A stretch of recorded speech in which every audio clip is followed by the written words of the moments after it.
Hello, and welcome back to Burrows. We are still continuing Ken's route. We had a lovely morning sitting on the couch with him. He was in his undies. It was cute. At least I think so. I don't know about you all. Who's your favorite? I assume... I don't know who's the most popular. I kind of just assume that it's like Mark or Gabe. I don't know. Yeah, since Gabe is a whole ton of fun. But hey, I get it. I like him. I like all four of the boys, but you know, I like Ken the most. I collapse onto the couch and try to wipe away the rest of these pesky tears. I don't want him to think I'm weak forever. That goes for Virgil too. What does Ken think of me now, I wonder? A friend? A nuisance? A partner in crime? I hope that one. I can tell he's trying to be better for my sake. Didn't I follow him for the same reason? I check the clock and see it's almost noon. It seems we spent the entire morning talking. Cute. It was nice to get that off my chest after so long. Simone was the only one I could ever talk to about that stuff. The image of that white skunk pops into my brain again, and I shake it away. Gah? Gah? Huh. Okay. I sit up. I can't lay here all day and letting intrusive thoughts get to me. Ah. What's this? What's this? What is this? Where are we going? Where are we going? Okay. Oh god, that's a lot of text. We're just not gonna deal with that right now. It's weird having so much free time. Not that I want it, but shouldn't Virgil be pushing me along by now? He hasn't shown up once since our first meeting. Is he just watching from the shadows, watching me struggle to understand his game? That's so pathetic. I flip out the air in front of me, hoping he sees it. That'll show him. Shut up! Edians always said the best way to piss someone off is to ignore them. Well, that's my goal for today. Alright, it's 12:09. Never heard of her. I should decide what to do with my afternoon. Yeah. No, we're doing Ken. We're doing Ken.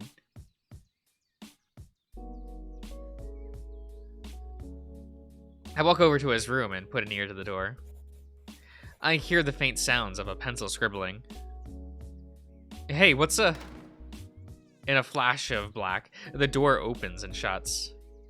There's now a crudely made sign taped to the door that reads, "Bother me and die."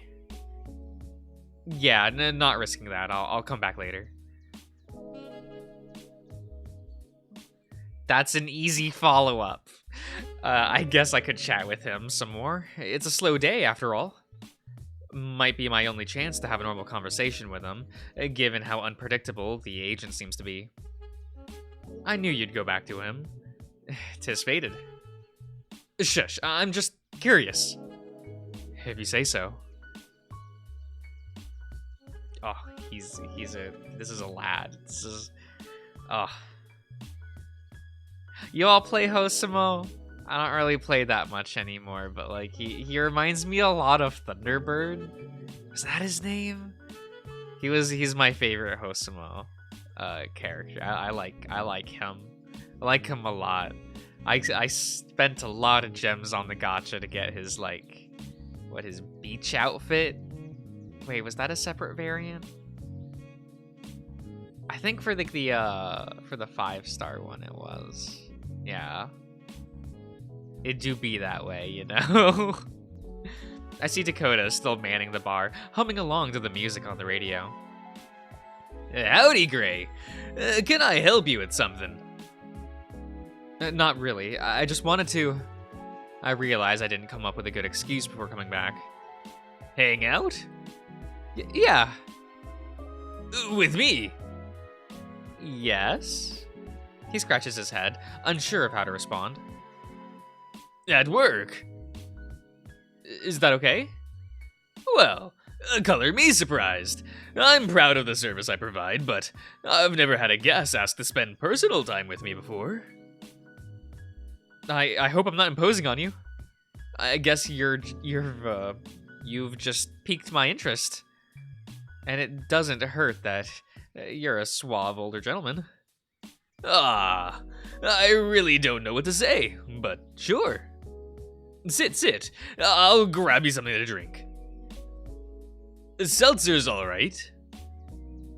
With a twist of lime. Thanks. Before I realize I spoke as if we're just my... Wait. If he were just my server and cover my mouth, embarrassed at my lack of manners. No worries, I get that a lot. I won't take it personally. I like taking orders. Oh. Noted. He gets my accidental order ready and leans in, watching intently as I take a sip. Very refreshing. Thank you. Isn't it? I love seeing the satisfied look on someone's face when I get it just right. He flicks a bead of condensation off one of my whiskers, and I chuckle nervously. So what do you want to ask me? I guess I just want to know what you like to do when you're not at work. Do you live in town? Yes, sir. Born and raised. My father was born in Standing Rock. Made the choice to leave and see the wider world. Met my mama at the state fair back in, well, it was a long time ago. So your mother is a native? Nope. I got a bit of red-tail hawk in me thanks to her. You wouldn't know it with how much this outfit covers. My mind starts racing trying to figure out what he meant by that. That doesn't bother you, do it? Huh? That I'm mixed blood. It can rub people the wrong way. Gosh, no, not at all. I grew up playing with plenty of mutts, and there's no reason to treat anyone differently because of their blood. I'd be a hypocrite if I did. My father was always secretly ashamed of my mother's Irish heritage, swearing up and down that everyone in our family is descended from British ancestry. Father was obsessed with knowing everyone's lineage. He'd whip out that blasted compass and show the difference between the shape of their skulls. And then, there's that room we found. Sir! Sorry, was just lost in thought. Perhaps I've said too much. No, you're fine, Takota, really. You're perfectly fine as you are, a real gentleman. The feathers on his face ruffle as his cheeks flush. Goodness, I'm not sure what I did to deserve such high praise, but I'll take it. If only more of our clients were like you, boss, it would make work fly by as so much faster. His fingers brush against mine and I yelp. Of course, time is meaningless when you're living in a simulation. God damn it, I was having fun. Fun playing with this puppet? Gray, honestly, it sounds like everything we talked about last night went in one ear and out the other. Can you just let us enjoy ourselves for a minute, without popping in to deliver more doom and gloom? I don't care if it's fake. He's a nice person. He pinches his brow, growling in frustration. When we get back to the lab, we're going to have some fun to run some tests to see if you have short-term memory loss. Need I go over anything else? No, I heard you the first time. I just don't care. I don't have the energy to face my problems right now. Sue me. I'm offering you a chance to end your struggle. You just don't agree with my methods. Because I don't believe in serving the needs of one over the needs of many. If you have all of that fancy science, or refine it so you can help more people. You're oversimplifying the the situation, boy. This isn't a matter of rescuing people, it's a matter of pulling you out without alerting the entity. And that means not disrupting the game in a way that would make waves. And you randomly spawning into this guy's body doesn't make waves. I know everything about this person's life, simply by occupying his mind. And I can assure you, he won't be missed. If it weren't Takota's body, I'd chuck this drink right at his head. You're despicable. Maybe, but nobody else would tell you the truth, Gray. The one you call Virgil is making all of this harder than it needs to be. Surely you don't think following along with his plan will lead to a happy ending? He leans in to whisper, and flashes of last night's dream play in my mind. The longer you stay here, the more painful it will be to leave it all behind. Please, don't make me beg. I'll do whatever it takes. He runs his hand over mine and I shiver, not sure whether to be disgusted or aroused. Stop, it's not your body. I told you, I know him inside and out. He wants this too. How am I supposed to believe that? Come to 104 tonight, after the kitchen is closed. We can talk in private, but for now, observe. His eyes glaze over for a moment before sharpening into Takota's familiar avian pupils. Oh gosh, I must have spaced out there for a moment. I hope this is all right. I squeeze his hand and he squawks, too flushed to speak. You're fine, just stay with me a little longer, okay? As you wish, sir.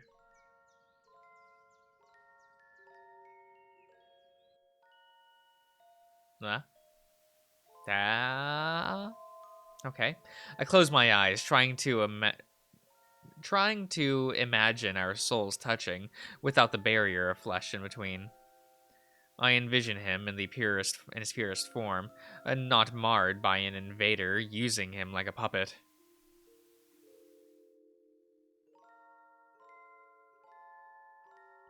Is this really okay? I don't answer right away. I wish for a world where we can meet again, as we once appeared. Yeah, I'm sorry. I'll let you go back to work now. He pulls away, rubbing his cheeks tenderly. If you're free after hours, I wouldn't mind talking more in private. There's a place I'd like to go, next to the staff room. 104? Ah, you're one step ahead. But yes, I'd love to have a drink and play some records. Just us two. Damn it. The agent is ruthless, but if he's going to such great lengths, it must be important. And even if it isn't, I want to spend time with the real Takota before he's taken over again. Alright, if I'm free, I'll come see you after work. I'll just stay safe until then, alright? He cocks his head in confusion and nods. Safe from what? Before I can answer, someone sits down next to me. I had completely forgotten that this place was full of hundreds of people just last night. A bartender. Get me a corpse reviver. Number 1. Neat. Stirred. Not shaken. Takota snaps back to work mode right away and starts mixing her drink. This is the woman he said was married to Doc, right? She spins away from the bar on her stool. Okay. Looking out towards the empty hall with an impudent stare. Did she really come back by herself just to get a drink? Those two are locals. There's no need to stay the night. It looks like she's still wearing her makeup from last night and her dress is wrinkled. Somehow, she still looks stunning. What are you staring at, boy? Sorry. I just recognized you from last night. You and your husband were. Actually, I shouldn't let on that I overheard them arguing. You two stood out, I suppose. Sorry for butting in. Huh. No, you're all right. Yes, it'd be natural to have seen us last night. We certainly came here together. Right. Takota finishes preparing her grimly tilted what? Tittled? Tittled? A cocktail, and she grabs it without even breaking eye contact with me. You look familiar, but it's clear you're not from around here. I'm just passing through. I'm just a rider passing through. Oh. Nobody you need to concern yourself about. She raises an eyebrow and kills the drink in one shot. I make it my business to know who's who around here. I'll decide if you're worth the concern. I gulp. Her energy is so commanding. Well, I guess you don't look half bad. How'd you like to... Ah, there you are, madame. A finely dressed raccoon man approaches her, kissing the back of her hand, and then up her arm while she giggles. You're late. My apologies. Shall we? She pulls out her coin purse and tosses a nickel to Takota's way. But she ignores me and follows him out of the hallway. Their laughter echoes throughout the empty lobby as they disappear from sight. I look at Takota and he shrugs. What people get up to in private ain't my business, boss. It's best if you stay out of it. Yeah. The town's not as traditional as the welcome sign claims. Anyway, it seems the lunch crowd is coming in. It'd be nice to chat, and I do hope you take me up on my invitation. Lunch already? Just how much time has passed while we were talking? Yeah, it's been enlightening. I'll think about it. Yes, we'll consider. I head back to my room, head swimming with thoughts. The agent says the real Takota has feelings for me, but how could I believe anything he says? How much of this is just an elaborate act to win my favor?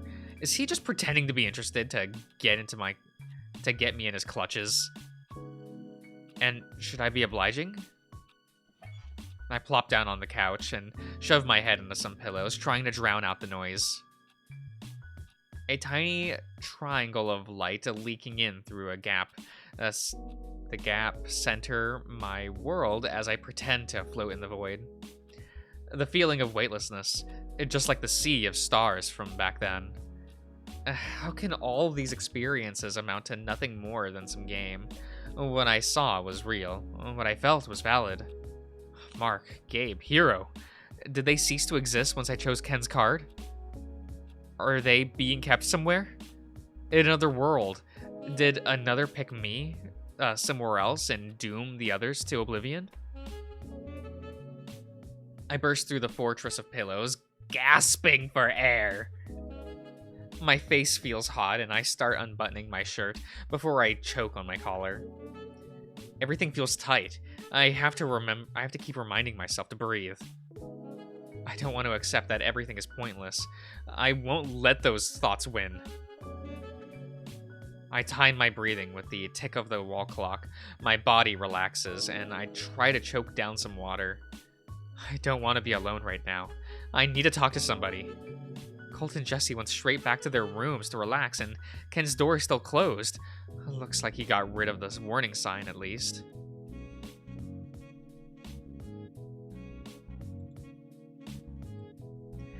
Well, here goes nothing. Hey, Ken, are you done writing yet? I need to...